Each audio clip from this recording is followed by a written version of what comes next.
উচ্চশিক্ষা দপ্তর সম্প্রতি কয়েকটি প্রান্তিক জেলায় আরো 27টি সরকারি মহাবিদ্যালয় স্থাপনের পরিকল্পনা গ্রহণ করতে চলেছে।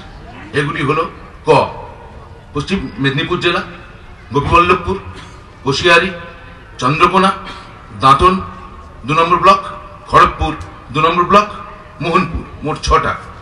বর্ধমান জেলায় মঙ্গলকোট, ভাতা, সেটা কেবলমাত্র মহিলা কলেজ, কাটোয়া 1 নম্বর ব্লক, মোট 3টি। নদিয়া জেলায় নাকাশিপাড়া, চাপড়া, কালিয়াগঞ্জ এবং তেহট্ট, মোট 4টি।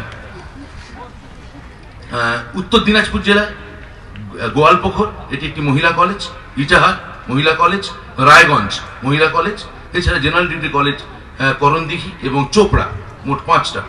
দক্ষিণ দিনাজপুর জেলায় কুশমান্ডি, হরিরামপুর, হিলি, গঙ্গারামপুর, কুমারগঞ্জ, এর মধ্যে কুশমান্ডি এবং হরিরামপুর মহিলাদের কলেজ। পুরুলিয়া জেলায় মানবাজার এবং পাড়া, মোট 2টো।